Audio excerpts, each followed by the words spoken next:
ఒకటి ముఖ్యంగా ఇప్పుడు కలియుగంలో ఒకటి చాలా మందికి ఉండే ప్రశ్న, అసలు దేవుడు ఉన్నాడా, అసలు దయ్యం ఉందా, అసలు ఆత్మలు ఉన్నాయా అని చెప్పేసి. ఫస్ట్ నేను మిమ్మల్ని ఏం అడగాలనుకుంటున్నా అంటే దేవుడు ఉన్నాడా నిజంగా? వాస్తవమే తల్లి. పరమాత్ముడు పంచభూతాల సాక్షిగా ఉన్నాడు కాబట్టి ఈరోజు నీకు నాకు ఇంతటి జ్ఞానాన్ని, ఈ యొక్క ఏసీలో కూర్చున్న ఈ బిల్డింగ్లు కట్టుకునే ఒక తెలివినిచ్చాడు.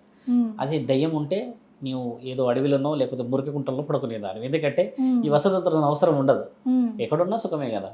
పంది చూడండి ఎలా దాన్ని పల్లకిలో తీసుకొచ్చేసి మనము బంగారం సింహాసనం మీద కూర్చుంటుందా, అదే బుద్ధులో పుడుతుంది కదా. దయ్యం ఉన్నది అనడానికి ఈ సమాజంలో 5 చేదు నిజాల్లో 3ని రుజువు చేశా. బాయి గురించి చెప్పా, ఏనుగు గురించి చెప్పా, పావురం గురించి చెప్పా.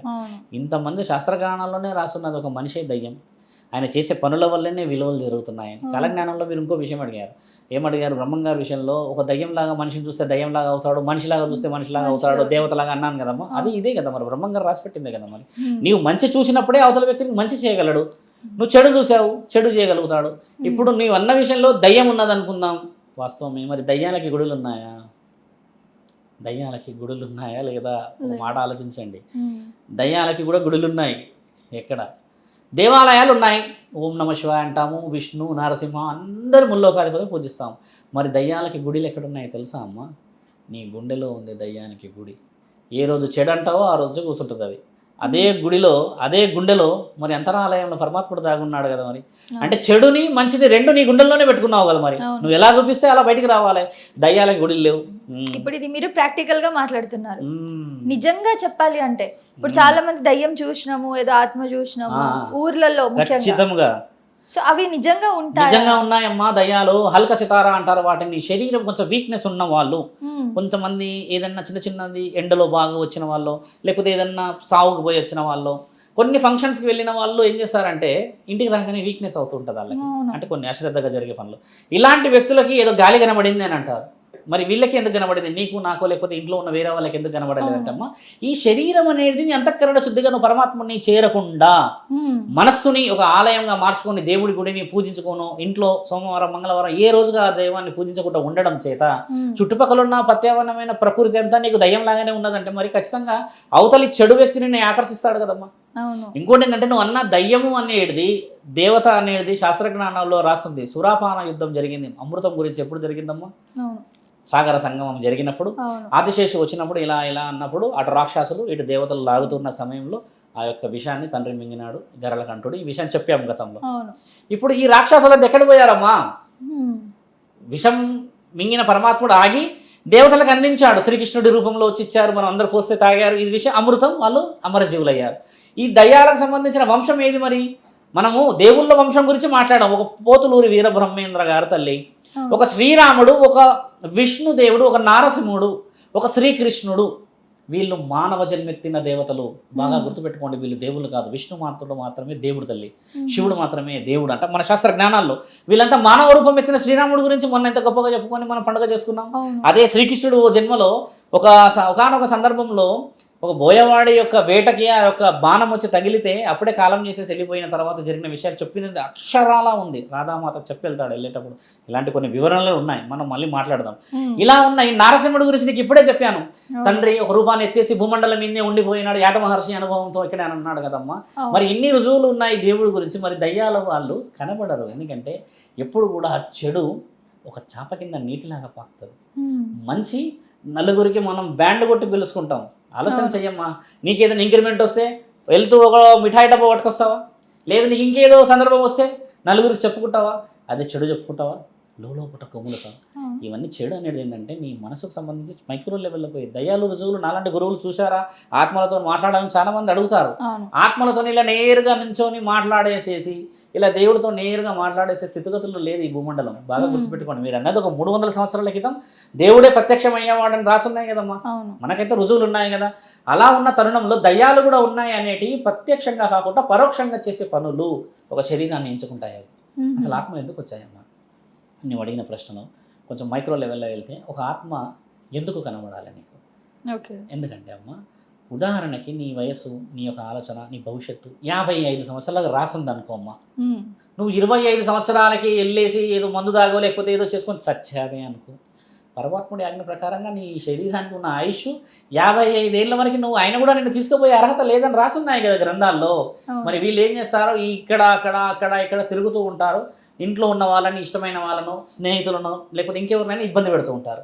అలా ఇబ్బంది పెట్టి కొంతమంది నష్టపోతారమ్మా. కొంతమందికి ఏమో ఏడుపు. ఇప్పుడు అకాలంగా చనిపోయిన వాడు మధ్యంలో ఉన్నవాడు, ఈ విషయం నేను చెప్పవచ్చో చెప్పకూడదో, నేను నిన్న వెళ్ళాం కదమ్మా, అమ్మాయి పెళ్లి చేసుకుంది, లవ్ మ్యారేజ్, మంచి జాబ్ హోల్డర్. అబ్బాయి క్రిస్టియన్. 3 నెలలకి వాళ్ళు గట్కేసర్ ప్రాంతం నుంచి అవుటర్ రింగ్ రోడ్ ఆ రూట్లో వెళ్తుంటే బైక్ యాక్సిడెంట్లో చనిపోయాడు. అయితే ఆ అబ్బాయి కొంచెం టర్నింగ్ చేసేటప్పుడు డివైడర్ గుద్దుకున్నాడు. అమ్మాయి డివైడర్ పై నుంచి గడ్డి అది ఉన్న ఏరియాలో పడిపోయిందమ్మా. 3 డేస్ కోమాలో ఉండే. 3 డేస్ నుంచి కోమాలో వెళ్ళిపోయినాక అబ్బాయి చనిపోయింది చెప్పలేదు. ఎందుకంటే ఈమె కూడా ఏమైనా షార్ట్ అదైపోతుందేమో, మైండ్ అంతా డైవర్ట్ అవుతుంది అని భయంతో చెప్పకుండా అన్ని దాన కర్మలు చేశాక 11వ రోజు చెప్పారు. ఆ అమ్మాయి నన్ను కలవడానికి వచ్చిందమ్మా. మాట్లాడతలేదు. వాళ్ళ అమ్మ అన్నది ఇట్లా గురువు దగ్గరికి పోయేద్దామమ్మా, మనసు బాగుంటుంది అంటే ఇంటలేదు ఆవిడ. వీళ్ళు ఎన్నారంట పార్క్కి వెళ్దాం కదా అని తీసుకొచ్చారు. ఎక్కడో మేదిపట్నం నుంచి వచ్చారమ్మా. ఆ అమ్మాయి నా దగ్గరకు వచ్చి నేను కలవనేనని అంటుంది. నేను కూర్చోబెట్టమ్మా, నీకు ఎంతమంది అన్నలు తమ్ముళ్ళు అని అడిగాను. ఎవరు లేరు, నేను మా అక్క, ఇంకో అక్క అమెరికా సెట్ అయినంది. మరి నేను నిన్ను అన్నలాగా కూర్చోబెట్టి మాట్లాడతా కదా అని అన్నా. ఆ మాట కొంచెం సెన్స్ కొంచెం ఆగింది. సమాజం బాగాలేదు అన్న విషయంలో, అన్న తమ్ముడు ఉన్న విషయాన్ని కొంచెం మంది ఇన్నోసెంట్గా కూర్చుంటారు. కూర్చొని కాళ్ళు ఊపుతుంది. అప్పటికి కూడా ఒక గురుస్థానంలో నేను ఉన్నా కూడా నా ముందు కాళ్ళు ఊపుతూనే ఉంది. ఏమైందమ్మా విషయాలు అది అంటే, నేను ఇంతకుముందు కూడా ఒక పోతరాజు వచ్చి ఆయన కలిసిన ఆయన నాతో పాటు ప్రేమించి పెళ్లి చేసుకున్న ఆయన ఇద్దరిని ఒక దగ్గర బందీ చేసిండు అని అన్నాడు. అయితే నేనేమన్నా అలా ఎలా బందీ చేస్తారు తల్లి, ఆ రోజు కాలం చేసిండు నీ పెనిమిటి అని అంటే, అక్కడికి ఆయన జీవితం ఆగిపోయింది. కానీ నీ జీవితం ఇంకొకరితను రాసింది కదమ్మా. మీ అమ్మ అంత బాధపడుతుంది పెళ్లి గురించి, నీకు మళ్ళీ వేరే వాళ్ళ సంబంధం వచ్చింది మీకు 1 సంవత్సరం తర్వాత చేసుకొని అంటున్నావు అన్న తరుణంకి కొంచెం మైక్రో లెవెల్లో మాట్లాడినాక ఏడుస్తుంది గట్టిగా. ఆయన లోపల ఉన్న బాధ చెప్పుకోవడానికి ఒక వ్యక్తి లేడాడ. అదే దయ్యం అంటున్నారు తల్లి ఈ లోకాన. బాగా గమనించను అడిగిన మాట. ఒక వ్యక్తి నిజంగా బాధని చెప్పుకుంటే విందాము అనేవాడు నిజంగా లేడు స్నేహితుడు. వాడు వినేసి ఇందులో ఉన్న బలహీనాన్ని వెతికి ఊరంతా చెప్తాడు. అక్కడ ఒక అవమాన పాలు. సరే మన వాళ్ళకి చెప్పుదామంటే మన వాళ్ళు అలానే ఉన్నారు. ఎలా వచ్చిందే నువ్వు అన్న అవతల వ్యక్తికి క్షుద్ర పూజకి బలం తల్లి. నిజమైన మాటే కదా నువ్వు చెప్పింది. నిజంగా దయ్యాలు ఉన్నాయి, ఆత్మలు ఉన్నాయి, గాలిలు ఉన్నాయి అంటమ్మా. నీవు బలహీనంగా ఉన్నంత వరకు ఆత్మలు కాదు, రోడ్డు మీద పోయే కుక్క పంది కూడా నీ వైపే చూస్తుంది. నీవు బలంగా ఉండి గుడికి సంబంధించో ఇంటికి సంబంధించిందో నువ్వు ఒక ఫైనాన్షియల్ ఒక ఎమోషన్గా సెట్ అయి ఉంటావమ్మా. నువ్వు ఎందుకు చూడాల్సిన పరిస్థితి ఏర్పడింది? ఈ అమ్మాయి బలహీన క్షణం చనిపోయినాక వీళ్ళు చెప్పలేరు. అదే రోజు ఆ పరద తీసి చూయించినుంటే ఎక్కిలి పడి పడి పడి పడి ఒక 5 గంటలు ఏడ్చేదేమో. అప్పుడు నిజంగా కోమలాగా పోయేదేమో. కానీ కోమాల నుంచి బయటకు వచ్చినాక నిజంగా ప్రపంచంలోకి వచ్చేది కదా. వీళ్ళు చేసిన తప్పే అది. 2 ఏళ్ళ నుంచి తింటలేదు, ఉంటలేదు, మాట్లాడతలేదు, చేస్తలేదు. ఎక్కడున్నాడమ్మా అంటే అభినవ్ నాకు రోజు కనబడతాడు అంటుంది. అభినవ్ ఎడ కనబడతాడు అంటే నేను హాస్టల్లో ఉంటాను కదా, కిటికీ దగ్గర కూర్చుంటాడు అంటుంది. ఏమంటాడు అంటే నేనున్నా నీకు నువ్వేం భయపడకు, గట్టిగా అల్లుకొని పడుకోనను ఇట్లా అంటాడంట. హాస్టల్లో ఉంటుంది చూడమ్మా. ఒక మైక్రో లెవెల్గా ఆ అమ్మాయి ఎక్కడికి వెళ్ళింది. దీన్ని చాలామంది చెడుగా ఉపయోగించి ఏం చేస్తున్నారు, ఆ అమ్మాయిని నాశనం పట్టించేస్తారమ్మా. నేను ఒకటే మాట, అమ్మ నీ తండ్రి స్థానం నాది కదా, నువ్వు నేను చెప్పినట్టు వినమ్మా. పెళ్లి గురించి అంటావా, లేదు పెళ్ళే వద్దంటావా, లేదు అమెరికా పోయి సెటిల్ అవుతావా, నువ్వు ఎక్కడైనా సెటిల్డ్గా ఫస్ట్ నీ యొక్క ఈ శరీరాన్ని చూసుకో ఒకసారి. నేను ఎవరు, మా అమ్మ ఎవరు, మా నాన్న ఎంత బాధపడుతుంది, మా అక్క ఎంత బాధపడుతుంది, ఇవన్నీ చూసుకోవాలి. అక్క ఏడుస్తూనే ఉంది. వచ్చింది అలక్క తెచ్చింది వాళ్ళ అమ్మ అలక్క. ఇంత ఏడుస్తున్న ఆ తరుణాన్ని ఇప్పుడు మొన్న రీసెంట్గా ఆవిడ నాకు ఫోన్ చేసి జై శ్రీరామ్ అంటుందమ్మ. ఈ అమ్మాయి ఒక మనిషి అపద్బాంధవుడై ఉండాలి తల్లి, అప్పుడే నిన్ను నమ్ముతుంది. లేకపోతే మగవాడిలానే చూస్తుంది నిన్ను.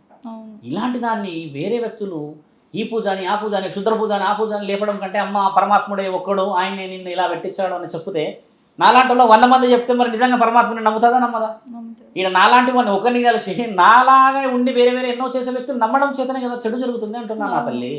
అలా ఆడపిల్లలు మోసం మళ్ళీ పోతున్నారు చూడండి. ఎవరు మోసం చేస్తున్నారు? పక్కలున్న వాళ్ళే.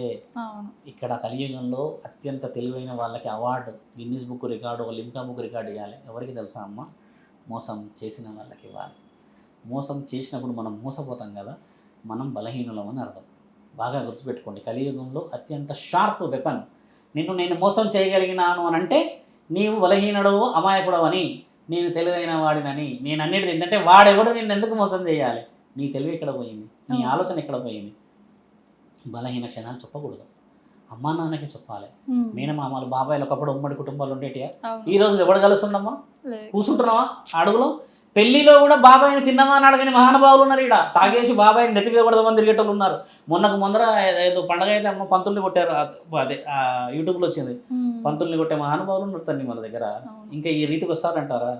ఇంకా రావాలి, చాలా జరగాలి పరిణామాలు. అవును. సబ్స్క్రైబ్ చేయండి. subscribe to Please do subscribe to Please like, share and subscribe to top Telugu TV. Top Telugu TV. Top Telugu TV. Top Telugu TV.